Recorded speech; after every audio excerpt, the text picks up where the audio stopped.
So thanks so much. Thanks for the introduction. Don did a really pretty good job of explaining about the new grade separation program. I'm going to tell you a little bit about why we have one. This young man is Sergio Rodriguez.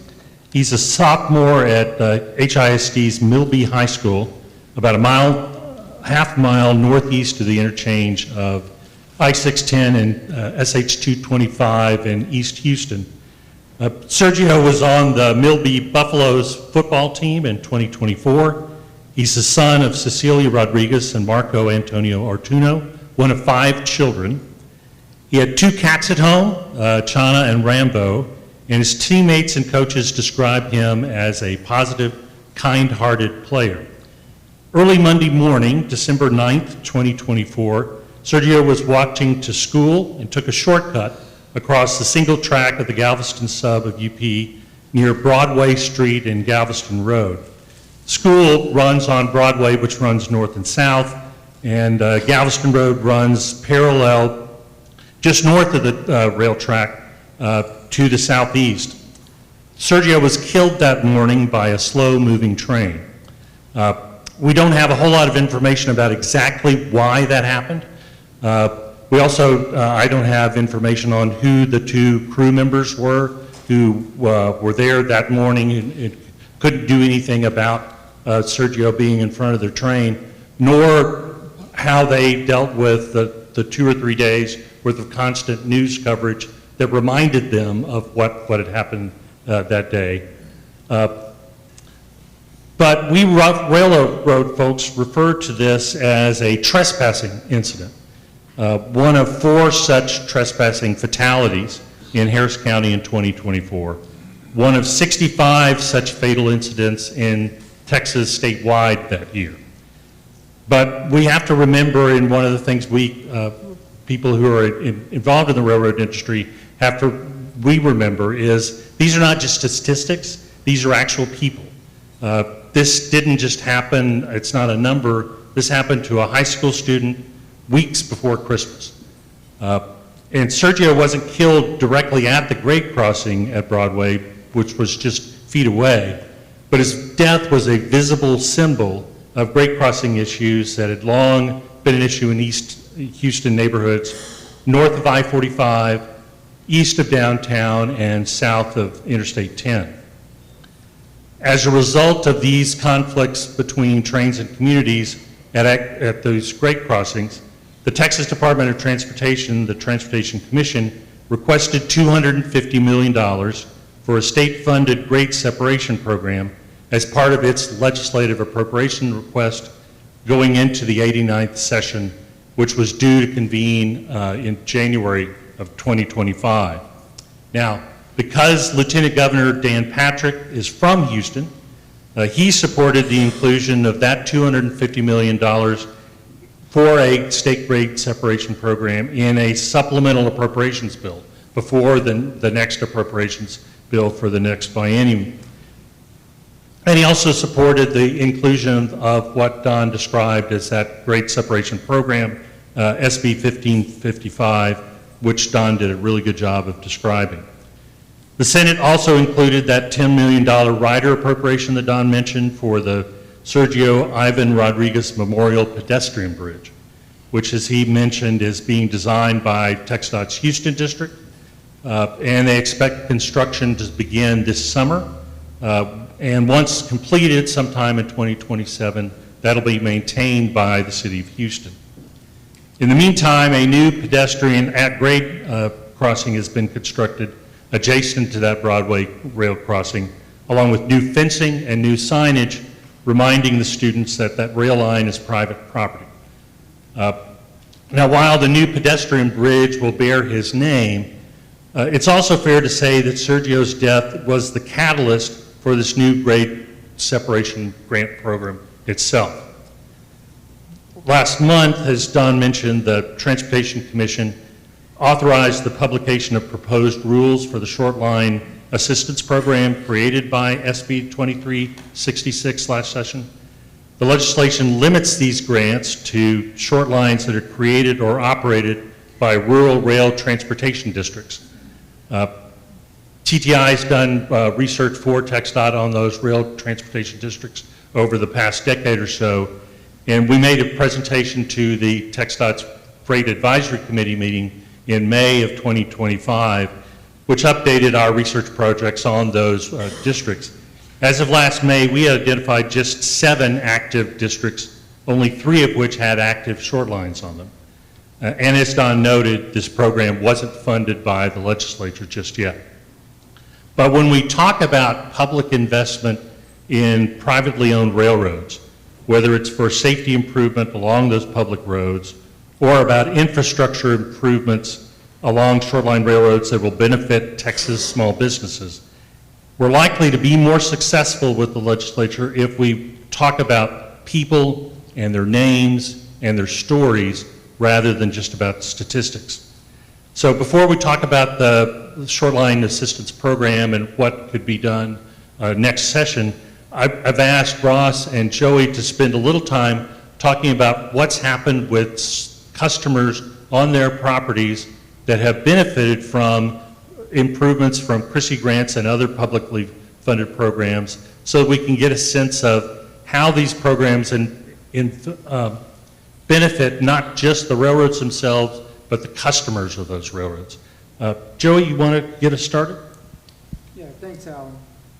All right. Thanks, Allan. So, one of the statistics that I want to talk about when you talk about the rail crossing elimination and how important that is for our communities, we have a rate of about 1,500 people a day moving into the state of Texas, which is a very staggering number. When you look at that, you think about all of the infrastructure that is being built in places that it's not currently sitting at. And so when you look at, we always, in the rail industry, you hear the adage of, well, we were there first, right? But that doesn't take away from the fact that now you have cars traveling in places that they weren't 10 years ago. So the rail crossing elimination funding is super important for rural Texas because these towns weren't built for the growth that we're seeing today. And so, Allan, when you talk about putting a name to a story, I'll never forget my time as a conductor and engineer 25 years ago now of the first time that I hit a pedestrian, right? It's from a rail perspective, it never leaves your mind. You think about that person or the situation that was in place at that time that caused that person to trespass over the property. And I go back to if at that point in time there would have been such funding to eliminate the said crossing or to provide, gates, lights, whatever it looks like, it may have been a different outcome. So, I think as short lines, we look into the future and we look at growth. Part of my job is to try to grow our business day in and day out. And as I'm doing that for particular customers, I always try to think about what's for the best for the public, right? So as I'm looking at where customers are going to be located on our properties or adjacent, one of the things that I always do is I study the traffic flow of how they're going to impact the local community and the school bus routes and, the moms going to and from soccer practice and so forth. And so I wanted to start with that just because I think it is an important note to think about as we're looking at the continuing growth of Texas. Thanks, Joey. Ross, you want to talk about some of the customers that have benefited from some of your improvements? Yeah, thank you, and too hot. As someone who lives in Portland, Oregon, I apologize for contributing some of the 1,500 people per day that are probably moving to Texas. It's a great place to live and be, I'm sure, and do business. As we look at why do short lines exist, right? I think it's important to go back to that. These are largely low-density lines that were, either leased or cast off by the Class 1s that had different names at the time. they just weren't able to make a go at it or weren't able to make it work from a profitability standpoint. Short line companies like G&W, like TNW, and I'm sure there's another W in there in the industry, bought up these lines and said, I think we can make a go at it, but largely they operate on tracks at 10 miles per hour in many cases, on accepted track, on rail that's over 100 years old, certainly less than 25 miles per hour. But because of public-private partnerships across the industry, really since the formation of some of the federal discretionary grant programs and other state and local incentives, have been able to upgrade these railroads to accommodate new customer growth, which has been a real positive. So, when Joey and I are in DC together or in Austin together or name the state capital across the US, we're really not talking about the importance of the short line industry, but the importance of our customers. Because without customers, certainly we wouldn't be moving locomotives back and forth, going to nowhere. As Joey mentioned, the tremendous growth here in Texas has presented, I think, a lot of opportunities. Our DG&O Railroad in this last round of Chrissy and one that's coming up, wink, wink, if you want to supply a letter of support for our upcoming Chrissy project, we'd enjoy that. We're really responding to our customer growth, and they're responding to the growth in Texas. So that railroad in particular, we move a lot of aggregate for customers. That aggregate is going right back in to roads being built in neighborhoods, in foundations that are being built for new houses and for highways that are supporting all that new traffic here in Texas. So, short lines, unlike maybe the class ones, we really mirror the local economies in which we operate. We also live and die by that. So one single customer going out of business can mean that the railroad also goes out of business. But while the getting is good, we're going to be at the trough, so to speak, because there's a lot of growth in Texas, and short lines in particular can respond to that, and our customers are demanding that. So these public-private partnerships, which we'll get into, are really essential to, we've said no to customers in the past because we can't take your freight, either because we're not 286K compliant, or we can't move more than, a handful of cars at a time at 10 miles per hour. Well, a grant program is going to enable us to take on that more traffic, which in return to the public, because there should be public benefits, is going to be less truck traffic on public roads, less wear and tear on public roads, and we think a better overall quality of life for the residents of Texas. So Joey, at the Shortline Regional meeting yesterday, you guys talked about the history of what had hoped to be the creation of this Shortline Assistance Program at the state. Talk a little bit about what kind of reception you got from legislators as you talked about what was going to be possible from this.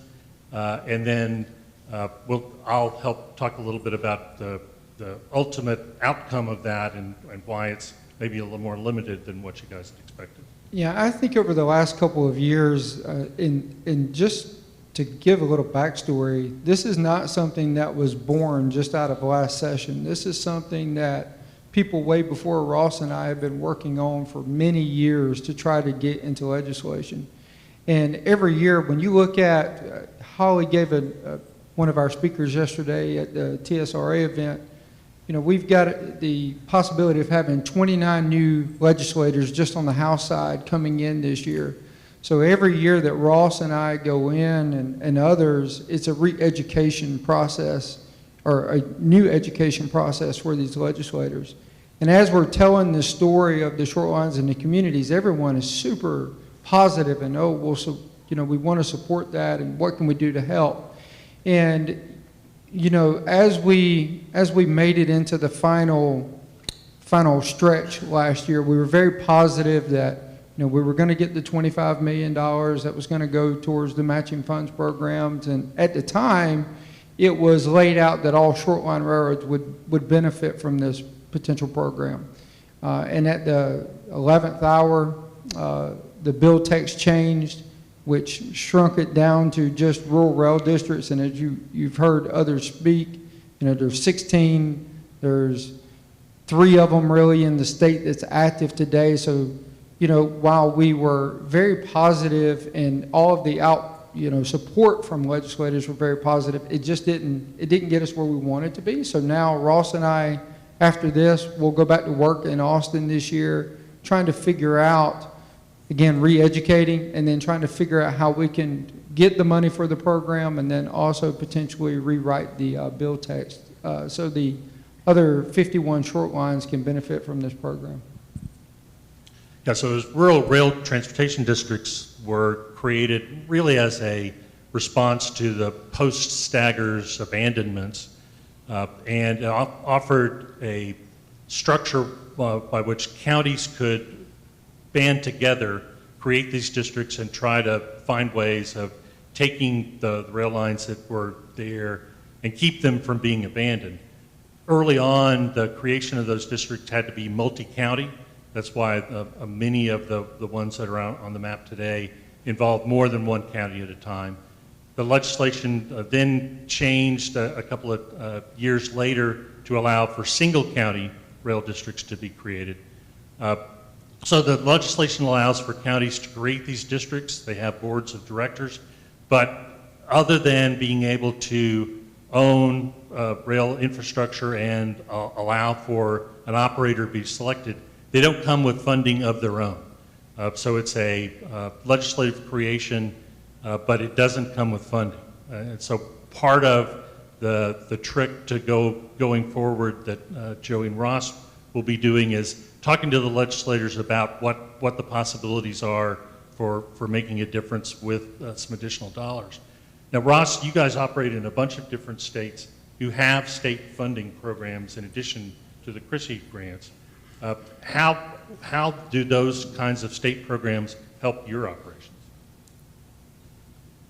The best example I can give is probably the state of Kansas. And, you know, they have a state grant program that's partially funded through their tolling, or the IKE program. It's about a $10 million a year program. They run it every year. Short line railroads and customers that connect to short line railroads are eligible for that program. They also have a state tax incentive for short line railroad modernization efforts, similar to 45G, which is the federal equivalent for the tax credit. It's incredibly important for us. I mean, for our Kyle Railroad that operates there is a railroad that dates back to the late 1800s, went through a number of different owners over the 100 and some odd years that it's been operating, and in many cases is not 286 compliant. There's a lot of bridges on that railroad that need upgrading. There's a lot of places. We operate our entire east-west route on that railroad at 10 miles per hour. That's multiple crews across multiple days that have to go across the state. And so the grant program is incredibly important to make investments on that railroad that longer term contribute towards the railroad's state of good repair. You know, $10 million spread across. There's quite a few short lines in Kansas, just like here in Texas. There's a lot of railroad customers, so we're looking at like $1 million type grants, which are certainly appreciated. But I think the important part in the nexus to Texas, inadvertent rhyme there, is the matching that they're able to do through federal discretionary grant programs. So in this round, they are looking at matching several projects, including the Kyle Railroad that we have there as well. And that's really something that we've heard from the FRA over the years and the USDOT, that they want to see additional partners. So the railroad's private investment, the federal share, and then either through a customer or through the state DOT. In a program that's largely oversubscribed, even with a $2 billion round, there's probably going to be $5 billion of asks within that program. And if a state says, yeah, we're going to kick in even $100,000, is going to show the FRA that you have additional project partners. So you can do the projects through the state program, and that's incredibly beneficial, but I think it's that match component and something that we had envisioned for this $25 million program from TxDOT would do the same. So we're very hopeful that here in Texas to get, you know, our fair share, if you will, of these federal discretionary grants, that some state matching can be part of them. So what you're describing is basically kind of what Don had mentioned about the Great Separation Grant Program at the state level, using some of those state dollars to leverage discretionary grants that come in from the feds. Joe, talk a little bit about TNW and your properties have been successful with some CRISI grants. Talk a little bit about what you guys have been able to do as a result of those projects. Absolutely. So TNW Corporation, we're a short line holding company based here in Dallas. We've got 3 railroads that we own, and then we operate Port of Victoria. We've been successful over the last 5 years. We're 5 for 5 on our CRISI grants, totaling an estimated $35 million. And what that has done has been able, we've sped up our infrastructure replacement by about 15 to 20 years. And going back to kind of your original question about how it's impacted the customers and communities, and one of our railroads, which is a very rural town, every customer that we have is behind a single wooden trestle bridge that's 100 years old. And this entire town is always susceptible to wildfires that we know happen. You think of how many are burning in the state of Texas today. And so a single brush fire that takes out that trestle bridge, the entire local economy for that town is disrupted, right, to the national network. One other example is, as we were looking to grow out one of our properties down south, we had an issue with being able to interchange large amounts of cars. And so whereas we were trying to figure out which customers would be best suited to thrive in that town, they always came back with, we want unit train access. And at the time, we had a single in, single out, interchange with Union Pacific. We got the grant program to put in dual unit train interchange tracks at the interchange, supported by Union Pacific and all of our different customers. And it's really helped us be able to solve challenges for then, now, and the future. So basically what you're describing there is the ability to offer your customers access to that main line without tying up the main line while you're doing switching. That's absolutely correct. And the fluidity of interchange, is super important. And it's one of the things, us as short line railroads, we have a key advantage over the bigger Class 1 railroads because we are the white glove service, right, for these customers. That's why they depend on us. And us being able to get those cars on and off in a timely manner is what sets us apart and makes people want to do business with us. So one of the things that had been discussed yesterday was the fact that over the weekend, the House Transportation and Infrastructure Committee has dropped its initial text for surface transportation reauthorization. That includes reauthorization of both the rail crossing elimination program at the federal level and refunding of CRISI. Ross, given G&W's national footprint, what are some of the things that your properties across the country have been able to visit with members of Congress to talk about why CRISI matters? So each year, as long as I've been in the industry, for 12 years now, we go to Railroad Day on the Hill, and we join our Class 1 partners and industry partners and vendors and contractors, and we go talk and extol the virtues of railroading, but really make the connection for members of Congress and their staff that, little Acme Construction or whatever on 2nd Avenue, I mean, they're connected to the National Freight Rail Network because of us. They have 50 jobs in your community because of the railroad industry. There's not as many cars and trucks on Main Street because of the railroad. So making that connection has been incredibly important. The Infrastructure Investment Jobs Act, the last surface transportation bill, we saw CRISI numbers go from around $300 and some million a year to over $1 billion in guaranteed funding for 5 years, or excuse me, for 4 years. That was incredibly transformational for the industry. I mean, we went from doing projects that were a couple, $3 million to now there were projects funded under CRISI that were $50 million, $100 million. So really kind of big time transformational projects where you could do a whole corridor. And as Joey mentioned, really accelerate your capital program where maybe you were going to take 15 years to do something. Well, now you did it in one fell swoop.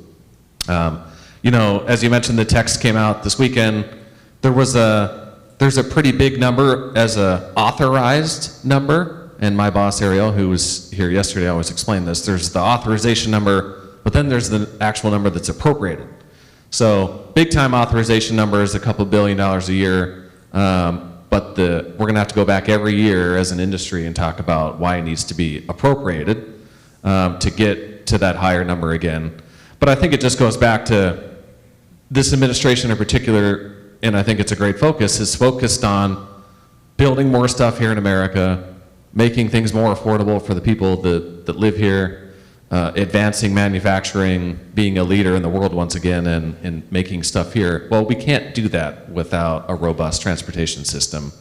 And I think the rail industry is a big part of that. And as Joey mentioned, you know, the short line, the role we play is incredibly important. That 7-day-a-week service, that responding to phone calls in the middle of the night, that really getting to know your customer and their needs. So taking the 1 or 2 cars that the customer may have every week or every month and turning that into a real business. But we can't do that without Christy, to be quite frank. And for the first time in a long time, I'll just highlight again the incredible partnership that the short line railroads, we all work tremendously together.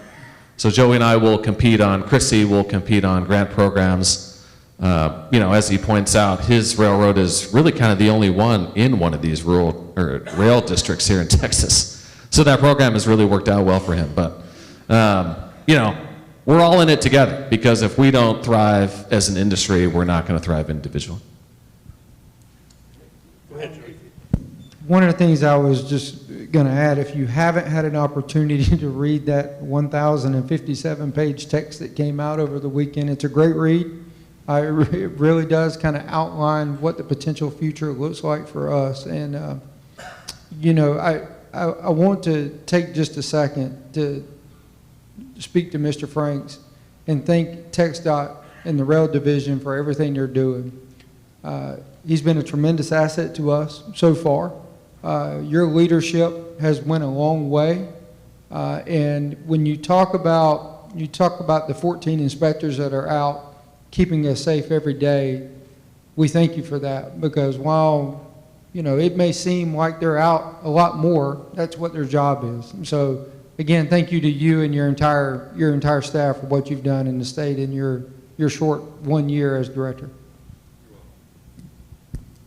So one of the things that Ross had mentioned about that distinguishes the IHAA from its successor is the IHAA came with built-in advance appropriations.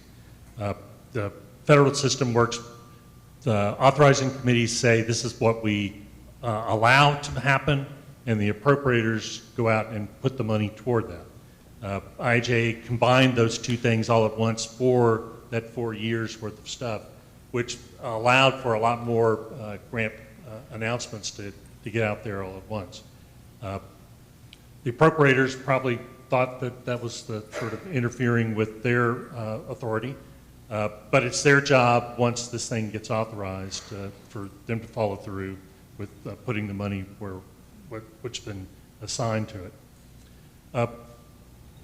What else can you guys talk a little bit about how grade separation projects that you've had the opportunity of being funded, what difference have those kinds of projects made on your properties, if you've had any? I'd have to take a step outside of Texas to do that, but in Washington State, our Puget Sound and Pacific Railroad, which connects to the port of Grays Harbor, was an old Class 1 rail line that we were dual served. We connect with both BNSF and UP there. AGP, which we move a lot of soy meal that comes out of the Midwest, that's grown in the Midwest and then exported to Asia. That we've seen business increase on that railroad over 500% just in the last 2 years. Chrissy has played a part in that. We were able to build a new siding, which improved quality of life for the residents of Elma, Washington, because we no longer block their main street coming into town. We also put some radio-controlled switches there as part of that project. But there's what we call the gauntlet there, and I can't remember the name of the highway, but we have 14 at-grade crossings, like from me to the exit sign. And we blow the whistle the whole way, and there's Home Depot and Walmart and Starbucks and every chain store or restaurant that you can think of in America, all right there. And then everyone from Seattle and Tacoma and wherever else, they all go out to the beach utilizing that highway. Man, that's a rough place to do business as a railroad, especially one that's growing at 500% a year, going from a couple trains a day to maybe 40 a week. That's a great news story for the railroad. It's a good news story for the Port of Grays Harbor, but it's a bad news story for the residents that live there. So the state of Washington, they are building a flyway, they're calling it, that's going to take all of those grade crossings out, and it's going to do one and loop around, and I'm sure I'm mistaking some of the engineering there, but that's going to mean a tremendous amount for us. It's also going to improve safety big time. I mean, we go through that, again, many, many times a day, and in order to avoid a lot of those families that are going to shop at the local places there, that's just going to be a tremendous deal for us. But that's a project that's $100 million. That's not possible without some federal support, some state support, and of course agreement from the railroad. But those are the types of projects that you want to see good news stories, good new development. To Joey's point, you got to think through what's 10 years from now look like, or 15. And there's the old adage that from my time at BNSF that we always talked about, right? You have that social license to operate. We're a highly regulated industry, but we're also regulated in many ways by the public's attitude towards the railroad. The public will be interested in growing their community if you're doing it responsibly. And so I think thinking long-term and working long-term, I'm pivoting a little bit, but working with your council of governments, with your cities, with your counties, with TxDOT, as you look at approved commercial activity, new buildings, new warehouses, new data centers, new housing developments. Well, if they're right next to the right-of-way and you have 1,000 homes that are connecting through one at-grade crossing, that's probably not a great way to do that. You're only setting yourself up for future conflicts. So as important as grade separations are, how do we avoid wanting to build the next grade separation? So I think it's important to think proactively in that way too. And that's one of the things that having a local presence can be part of your, talk to the folks who are on those MPO boards of directors. Many of them are creating local and regional freight advisory committees, so that participating in that, so that the rail voice can be heard at a local level. I think, Ross, the other thing that you mentioned about that Washington grade separation is that it's not one single source of funding. It's a partnership, a bundling of a bunch of those different pots of money. One of the projects that Don had mentioned that's going to be funded out of 1555 is at the confluence of probably the two highest risk crossings in the state of Texas.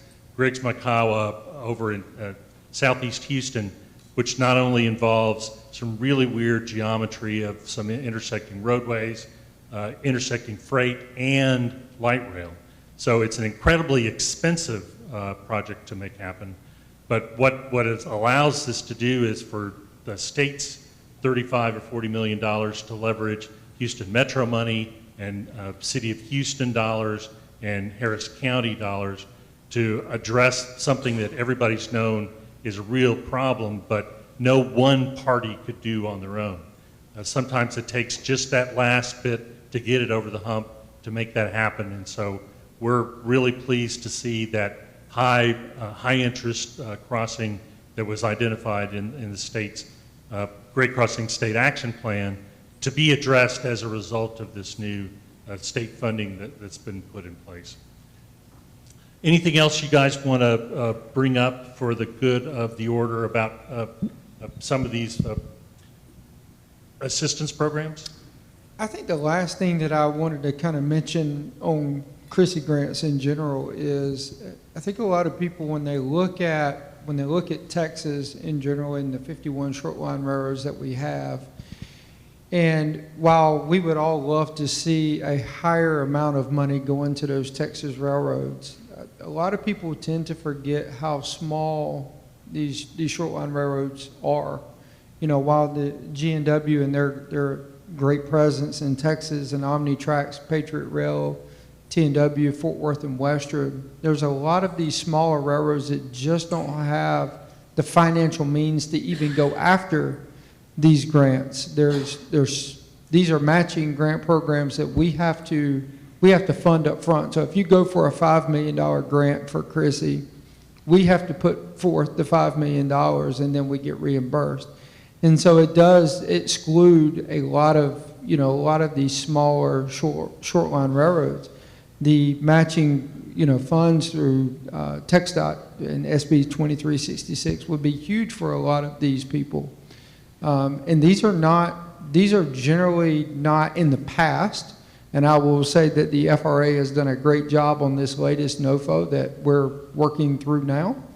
These are not short-time projects. Generally, the average time for a Chrissy grant to be completed from the NOFO to obligation to construction to completion is generally about an average of 3 years, I would say. In some cases, we've had a project that lasts 5 years.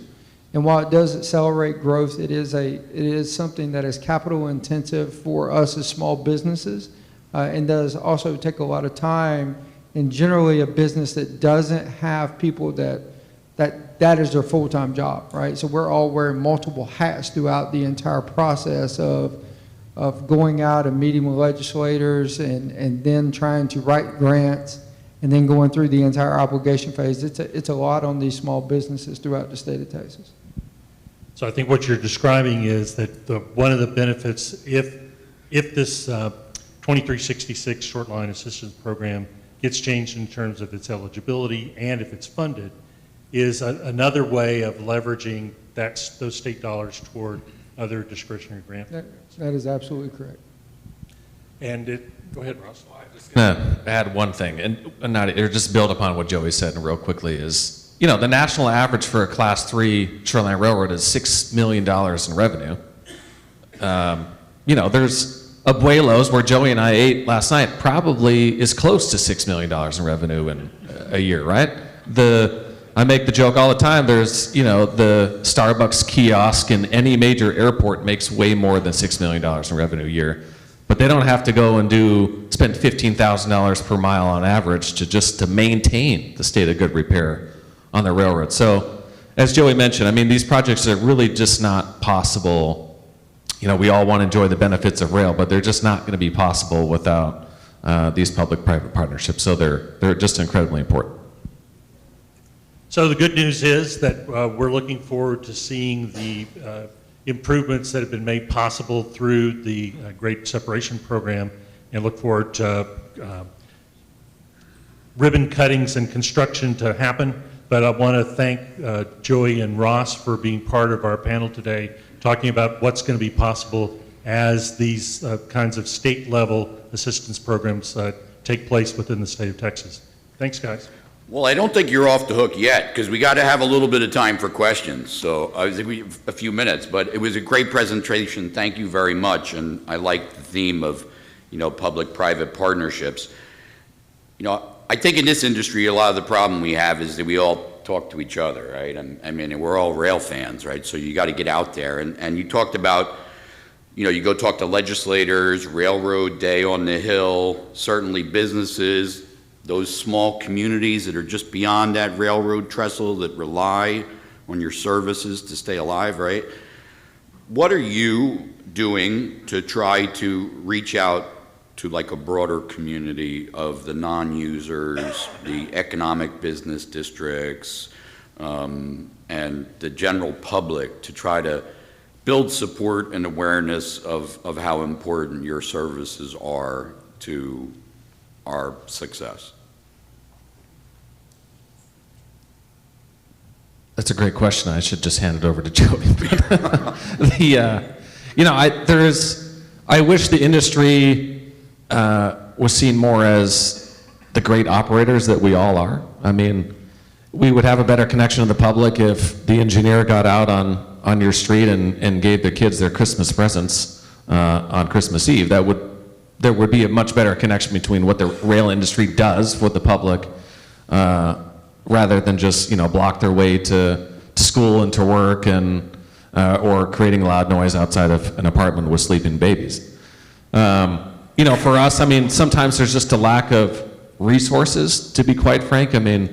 He's wearing two hats across multiple properties here in Texas. Even at big G&W, right? I mean, I'm covering quite a few states as well as our whole management team is doing the same. So there's a disconnect there a little bit just in terms of resources to do what you're suggesting. But it is about connecting more locally than I think just even with the congressional office. It's about getting to know mayors. I mean, I'm staying around tomorrow, going to visit some of our towns and communities for a potential Christie project that we have. But there's nothing to replace what you're suggesting, just that windshield time and handshaking. You just can't replace it. Yeah, sorry about that. Most of my time is spent on the road meeting with mayors, city managers, and not just in the towns that I represent through TNW Corporation, but I spend a lot of time out through TEDC, which is the Texas Economic Development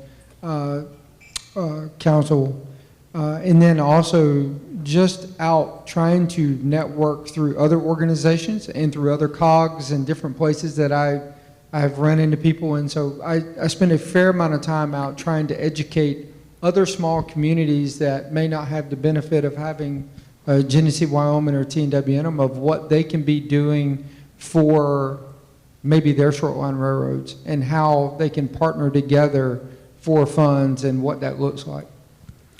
I think the other mechanism for that to happen is through the fact that for the last 10 years, Congress has increased the expectations on states to do multimodal freight planning at the state level. Texas has led the nation in its integration of those plans with its Freight Advisory Committee, which involves all those modes.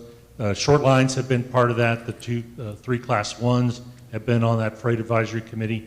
So there's been a lot of cross-pollination of local planners and regional transportation planners to think about freight in a different way. And as a result of that, both Houston's Metropolitan Planning Organization and the DFW Planning Organization have active freight advisory committees at the regional level. And many of those involve both trucks and rail involvement. And as a result of that, both NCT COG here in DFW and the MPO in Houston have been being part of those grant applications for Christie and grade separation programs at the federal level. So we have been able to take advantage of some of these discretionary grant programs because we've laid the groundwork for local governments to understand why rail projects matter. Well, it sounds like you're doing a lot of the right things. We are open for questions here. I will make one more comment. We as a firm at ARIP have been working with the Northeast Corridor Commission developing a program for improvements from Washington, D.C. all the way to Boston. And in partnership with the Commission, the FRA, and USDOT, there's now a portal, a dashboard available online that provides full transparency for the status of all the projects, the funding that's been received, the funding that's required, the benefits that would be provided through those projects. And you as a panel talked about transparency and taking responsibility for the federal funding that you receive. I think if you could find a way to share that information with the public through a dashboard or a website or something and link together the short line efforts throughout the country to try to communicate how important you are and how much support you need, I think that would be helpful. Does anyone have any questions? Well, the final commercial I'll give on behalf of TxDOT is they are in the process of updating their statewide freight plan this year.